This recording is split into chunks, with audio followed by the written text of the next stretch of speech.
Hey, what's going on, everyone? It's Tyler from House of Cards TCG coming at you with another Locals live duel with commentary.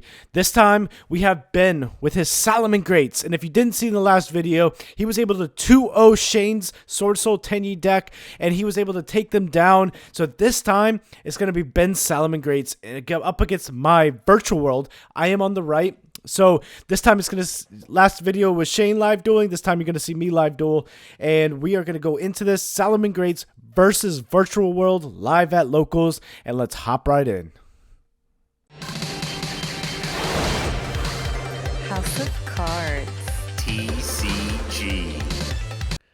As always, please make sure to like and subscribe. We truly appreciate that. Liking the video helps us create more content, as well as subscribing, because we are trying to hit 2,000 subs by the end of the month, and your help would truly be appreciated by us. So we are going to see Ben go ahead and win the rock, paper, scissors here, and he is going to decide to go first with his Salamangreats. He draws 5. I do believe that he bricks here, so we can see a Lightning Storm. We can see an Ash. I think it's a double Ash there.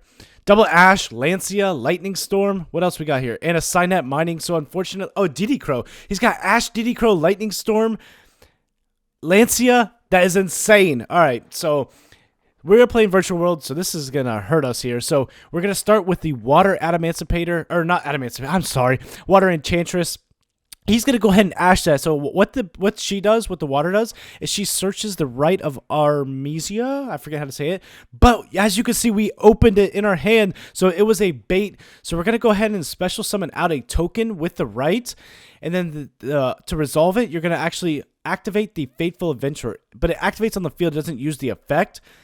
So unfortunately, fortunately for us, we did bait the Ash with the Water Enchantress. And so since he used the Ash, we were able to then go ahead straight into the right. So that was a great way to bait the Ash. I do that a lot in order to go ahead and force my Virtual World, because a lot of times you'll use Ash on that. But now we're going to go ahead and normal summon Gigi. That should trigger the Fateful Adventurer to go ahead and search the Draco back. So I'm explaining to him what the GG does. He just wants to kind of learn the deck a little bit better here. So on the normal summon, we're going to go ahead and activate the Draco back here. Or activate the Fateful Adventurer. That's going to go ahead and search the Draco back. Or he should. Yes. So I'm explaining to him that Fateful Adventurer has 2 different effects. There's one that when a card is normal or special summoned, you can search an equip spell and add it to your hand or activate it. And then the second one is you can search a monster, but then you have to discard. So here I'm just searching the Draco back. So on that, now we're going to go ahead and, I believe, use Fateful Adventurer here. He's going to go ahead and activate Lancia, and we chain the called by insane, banish the Lancia. You would think, why didn't you just call by the Ash? No, you save it for the Lancia, because Lancia shuts this deck down. So now we're going to be able to call by the Lancia. That's going to go ahead and grab us our Griffin. So he wanted to use the Lancia before Griffin, because obviously Griffin is a quick effect there. So it's a quick effect to summon and all that. So now we can just pretty much combo off. He still has a DD Crow though, so keep that in mind with the Signet Mining. So we're going to go ahead and Griffin summon out. There's our Omni Negate. And now we're going to be able to see what else is in our hand here. We're going to go ahead and, it looks like Kieran. We're about to activate Kieran. So we are going to go ahead and Kieran effect is then going to go ahead. Oh, so we discarded Draco back, by the way, off the res of Fateful Adventurer. Then that just equips it. Does nothing. But if he were to drop anything, I guess we could. But we're going to go ahead and Kieran double Foolish. Sorry you can't see the grave. I would imagine we sent a Qinglong and we sent a Chuchi. I would imagine is probably the 2 cards that we sent here. So now I'm explaining to him what the cards do. And yeah, so I'm explaining to him about the trap, and so it's Chuchi and it's Qinglong that I sent to the grave off the Kieran. Chuchi's going to allow me to make Gigi a level 6, and then from there we can pretty much go into M7, we could go into Beatrice, we go to really anything. So we're going to go for an OTK line here. You can see I just banished Qinglong. Qinglong effect is going to probably go ahead and search Lulu, unless I open Lulu, but there she is. We're going to search Lulu, and we're going to go ahead and discard. And then we're going to go ahead and activate Lulu, targeting the Kieran. That's going to go ahead and probably send a Jean Wu. And then we're going to be able to search the Kowloon. So Kowloon is going to enable us to get our second Chuchi live on the field. So I would imagine that we do have a Chuchi and we do have a So we have a Chuchi and we have a Zhangwu in the grave. So now we can go ahead and activate City. And I need to, for future locals, use the grave of the, like if we're playing VW or something like that, we need to adjust the camera for sure. So I apologize in advance for that. We will work on correcting that so that you can see the graveyards more. Yeah, so here I think we are just short of lethal on board. So we have 48, 58, 68. I think we are literally 200 life points short of lethal on field. And that was summon 5. And then I was worried if he did drop Nib on me, and I shuffled back Griffin, would I still have enough? So we're going to go ahead and go Coral and Token into a Baron. Baron's going to provide us an Omni Negate as well as provide a 3k body on the field, and Coral's going to allow us to draw. So now Baron plus the Griffin is 5, plus the Kieran with 18 puts us at 68. So now we just need 1,200 more life points on field. We have a Zhangwu, which is basically going to bring back, as you can see in the grave. I do not believe that we have normal summoned yet either, so that's something to keep in mind. So right now, we are basically sitting with, and the thing with that is Griffin shuffles back into the deck, right? So now, with going the Baron route, if I use the Omni Negate, Baron stays on the field. So now, again, applying pressure. So we just need to put 1,200 more damage on field, so we can E-Telly. E-Telly's going to bring out Niam. Niam has 1,500 attack. That is going to be lethal on field, and you are going to see Ben go ahead and scoop. So we're going to see Virtual World with the OTK here. So playing, he was talking about using the DD Crow, and should he have DD Crowed the Qinglong? The thing was that you can't see in there is that I had another Qinglong in hand, so I discarded one. So there was actually 2 Qinglongs in the graveyard. So when he realized that my Qinglong, and I had another one in the grave, so DD Crowing the Qinglong did nothing there because I did have another one. And then I was explaining to him with the Chuchi and the Zhangwu, if you go to DD Crow it, I can just chain, and that's going to be able to still activate. So not much that Ben can do there. He did have the Lightning Storm, though, so if I wasn't able to OTK, he would have had some potential with that Lightning Storm. But unfortunate for Ben, but we are going to go ahead and hop into Game 2 after siding, and let's see what happens then. All right, heading into Game 2, we just want to send a friendly reminder to please make sure to subscribe to the channel as we approach 2,000 subscribers, trying to hit that by the end of the month. So going Game 2, I would imagine that Ben is not going to want to see us go first. We can put up a pretty deadly board, so I would imagine that we're going to see the Salamangreat player going first. And remember, Salamangreats are really good now because Nib is kind of not in the format right now. It's one of those things like, are people even siding Nib? I know me personally, I'm not siding Nib. I just don't think it's impactful. I do have Spice that I've added to my deck, and I'm going to show it the Draco Lark. If you saw my past profile, I did not have this in there. I said to add it. Draco Lark is insane. And then, ooh, we dropping Spice there. You saw it. Cross out designators are insane this format. If you have not bought your playset, or at least 2 cross out designators, get them while they're cheap. I'm telling you, the potential is insane. I can add Scythe into my main deck. I can add cross out Designator. I can cross out your Lancia, your Scythe, all kinds of stuff to then be able to play and go insane. So that's just a little spice for you. Again, keep that under wraps. I got a 3v3 coming up February 20th at Tables and Towers. I'm not trying to like leak that. All right, that's my spice. So, all right, going into Game 2 now. We are going to go ahead and see the Salamangreat player go first. We were just talking a little bit about what the Adventurer cards do and what the virtual cards and how they synergize together. So I was explaining to him how Crossout on right is insane, because if you can prevent the token from coming out and Faithful Adventurer coming out, you're one step ahead. That's why Crossout is so insane. Again, keep this under wraps. This is my plays. I'm about to go 8-0. I'm telling you, at the 3v3 because of this. All right, going into Game 2 now. Let's see what Ben decides to do here. So he's going to go ahead and open up with the Will. Will is a great card, so he's going to use the effect to then special summon out the Gazelle. And then he's going to use that. So we're thinking here. I can't see in our hand. I don't know what we have. I do know that I think this game we opened up double Lightning Storm in our hand. And actually, double Lightning Storm is going to be insane because if you see, Ben has Heavenly Prison in his hand. That card is now going to come up again, but he's going to go ahead and send Spinny here. So that card, Ben decided to play. It saved him against Shane, where he was able to actually protect his back row, and then he was able to set the Salamangreat circle off the Heavenly Prison. It's actually insane. It's wild. So we're reading Will here just to make sure that we can't use the other effect, just to confirm. So he's going to send Spinny. So now he's going to use Gazelle. And Spinny effect and Grave is going to go ahead and special summon back. And then he's going to take and overlay those two. Go for the Mirage Stelio. Yes, there he is. One of the better cards here. So we're going to go ahead and activate the effect of Mirage Stelio. And that's going to go ahead and pitch the Gazelle. And then he's going to go ahead and bring out... Let's see what he decides to do here. You can see strikes in his deck. It brings out the Jack Jaguar. So then he's going to go ahead and, I would imagine, use the Jack Jaguar, go into a Balinx. And then Balinx effect is going to go ahead and grab him Sanctuary. Yep, we know this line. We've seen this play.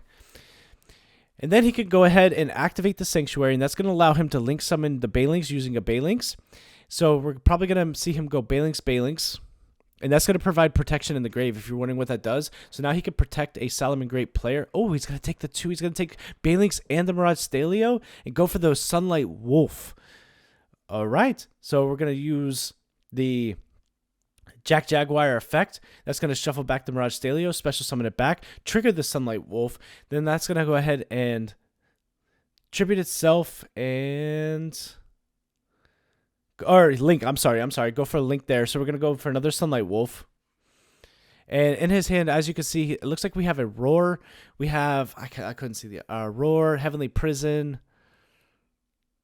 Yep, so we're going to see him activate Heavenly Prison in hand. That's going to protect his Roar. As well as when he activates Roar, he can then special summon Heavenly Prison and then set his Salamangreat Circle, which is insane. All right, so for him, like I said, we did open up double Lightning Storm. I do know that. So we're going to go ahead and drop the Lightning Storm on the monsters. Would have loved to have seen me, because he has the Jack Jaguar in defense, which is still going to keep his Roar alive, I believe. Let me double check that real quick. I apologize. It actually does not, because if I destroy the Link monster, he has to have his Salamangreat Link monster, but he is going to go ahead and Balinx banish, and that is going to protect his Sunlight Wolf, keeping his Roar alive. Now we're going to go ahead and activate E-Telly. This is something that he should think about negating, but he decides not to, I guess, to see what I can further go on with my plays here. And we are going to go ahead and bring out a Nian or a Lulu. Which one? I think we're thinking about, do we want the tuner or the non-tuner here? And I think it's all dependent on what we have in our hand. So we do go with the Nian. We'll go with the non-tuner. So we have the Nian. Now we're gonna go ahead and activate Kirin, target Nian. That's gonna be able to send us a Qinglong and a Chuchi, typically. So let's see, he's thinking here. I wish I knew what else he had in his hand. See if there's some other hand traps that we have to play through. He is thinking about this, and this is sped up, so this is a long think, that is for sure. So I'm explaining to him that Kirin is a double foolish. And so the double foolish is pretty good. He is going to go ahead and roar the Kirin. The problem with that is the Kirin is now in the graveyard. We're going to go ahead. Oh, I shotgun there. I was like, oh, I was so hyped because I was like, Roshi, bring back Kirin. It's actually insane. I opened up Roshi in my hand, but he's got to resolve the Heavenly Prison here on Res before I can activate Roshi. But how broken is that? So I opened up Kirin and Roshi with E-Telly. He was able to negate and destroy Kirin. Now I can go ahead and Roshi, target the Nian, send the Qinglong, and then I could bring back Kirin with Roshi, have my level 6s. It's insane. So as you saw, he did set Circle off of the Heavenly Prison, which is a really good play for the Salamangreat player. But unfortunately, Virtual World is really strong and just has that potential to break boards now. It's actually wild. So we are going to go Roshi, target, send Qinglong, special summon back the Kirin. And now we're going to think about which XYZ we want to go into. Reading the Sunlight Wolf to make sure that we know what that does. And does he have Nib? He does have Nib in his hand. I'm pretty certain that we do have to play through a Nib here. Which we are. It's going to be impactful, that's for sure, unless we can get our Omni Negate. Obviously, as you can see, we did not open up our Adventurer engine, so that's not going to provide us with the Omni Negate. We could go Beatrice, send it, which I think is the play that we're probably going to move here. It is. So we're going to go Beatrice. Beatrice is going to send our Enchantress. Okay, so this is summon 4 for us. That's going to send Enchantress. We can bait the Nib here, which is actually insane. So we're going to banish the Water Enchantress that we sent off Beatrice. This forces a Nib, prior to you actually being able to full combo at the end of this. It's insane. So we activate right. Right brings out token, activates the Faithful Adventurer, and he is going to drop the nib here and force the nib. We force the nib, and actually we purposely forced the nib here because we wanted to clear the board, and we still have more comboing to do from our hand. So that's why the Adventurer engine is so insane. It literally forced that nib out. The token is huge, by the way, mind you. And he's going to go ahead and use the Jaguar effect. And that's going to go ahead and summon itself out. He's going to use the effect of Jaguar to send the... I'm sorry, Gazelle. He's used the effect of Gazelle, sent the Jaguar, and that's going to go ahead and set the Roar back to the field. So basically, the play here is we want to get to Zeus, and we're going to wipe this board because he has Circle Set and Roar. It's really good. So we need to clear this board for sure. We still have Qinglong engraved for follow-up, and I think that forcing that nib was really good on our part because now all we have to do is get to 2 level 6s, go for M7, and then we could go for a Zeus here. So we are going to go Qinglong. Qinglong is going to bring out the Lulu. We have a Chuchi engrave, I do believe, or maybe not, but I can't remember 100%, but let's see. We're going to be able to see the grave. I do not see any traps, so we do not have a Chuchi or a Zhanwu in the grave. So we're going to discard our second copy of Lightning Storm off the Qinglong. We tribute summon the token to bring out the Roshi. Oh no, Lulu target Roshi. Send Chuchi. This is insane gameplay. I actually forgot how good this game was. Just the gameplay in general is just insane. So now we're going to resolve Lulu. That's going to go ahead and search us out a Kowloon. We can use Chuchi effect now to up the level of our Lulu. Now they're both level 6s. We can go for the M7. Now here, I do think that I misplayed. I should not have used M7 to add back. I thought that I had GG at end phase, but I did not have GG. So I didn't even grab a Lulu. I mean, I couldn't because I detached it, but I should have left that because then I could go Gaia Zeus and have 2 wipes. So I did, unfortunately... I grabbed Kieran back here. I did unfortunately misplay. Well, it's not a misplay, but I don't think optimally I should have used the M7 effect because now I only have 1 wipe with Zeus instead of 2. But we are going to go Gaia. Gaia's going to swing into the Gazelle. We're going to do piercing damage there, which as you can see, he's going to take. And then we're going to overlay for Zeus. And we just have to use the Zeus effect here because he's got Roar, he's got Circle, he's got Will, he's got a lot going on. So the Zeus is going to come in clutch here. That's going to wipe his entire board. So tributing summon token for Roshi, bring out Lulu, send Chuchi, Chuchi up the level, go for M7. If I hadn't used M7's effect, I'd have another wipe with Zeus.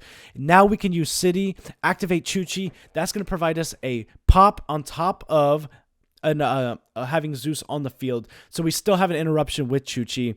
And we have Kieran in hand for follow-up. Again, I didn't have GG. I thought I had GG add back Lulu at in phase, but I did not use GG that turn. So he is on top deck. And basically, I think what he does here is he's going to go ahead and set 1, and it's going to be a wrap.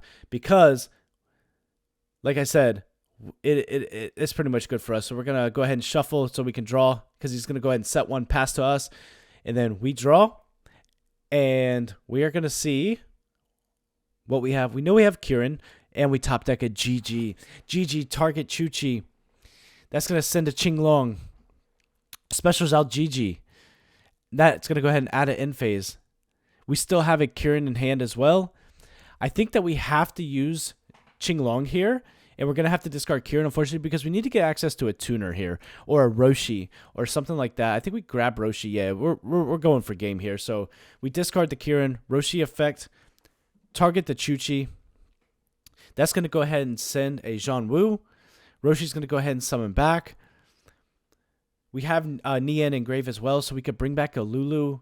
Trigger Nian. Yep, and that's going to trigger Nian. No, he has no cards in hand, so we're not afraid of Nib. I thought about this afterwards. I should have just swung for game here at this point, but I feel like he would have already used Torrential had it been a Torrential, so obviously it wasn't Torrential. So I asked him, I said, yo, swing for game here, and he said, yeah, pretty much. I said, well, it's this duel's going to go on YouTube, so let me just show you the combos. He asked me to see the combos of what Virtual World can do. So we're going to take the Nian and the GG, and then we're going to turn those into a Stardust. Stardust is going to allow us to draw. Yeah, so Zeus is 3, Stardust is 2, so there's 5. Roshi has none. Actually, we don't have lethal on board here, so we are sitting, I think, currently at 6,200 attack. And then we can banish the Zhongwu. Zhongwu can then go ahead and summon back. All we got to do here is summon back Kieran, to be honest with you, and this is game. So this is lethal, and he knows it, yeah. So basically this is lethal, and this is where we just talk and everything else, and we're just like, hey, what else can we do here? So I was like, yeah, I can show you. We can go into Fan. We can go into a lot of different things. This deck is absolutely insane. I did add the Torn Scales into the deck, and I think I'm going to cut that because I think there's another line that I could go. But, yeah, we could make a Shin here using the Kieran and using the I didn't see what the other card was. I forget. Oh, Lulu. Lulu was up there. And then that's going to leave our Roshi up, unfortunate, because Roshi has 0 attack. So we can just overlay those for a fan, and it's still game. So, all right, guys, that is going to do it. We are going to see my Virtual World Adventure Engine take a 2-0 over the Salamangreats. It looks like he opened up the Ghost Judgment. That's unfortunate. Not much he could do there, but yeah, that's going to do it for you here. That Zeus came in so clutch, but I hope you all enjoyed that. Please let me know down below if you enjoy these locals commentaries, if this is something that you want me to continue to do. Show me some love down below and let me know so that I can continue to make these for you. But otherwise, this has been Tyler with House of Cards TCG, signing out. House of Cards. TCG.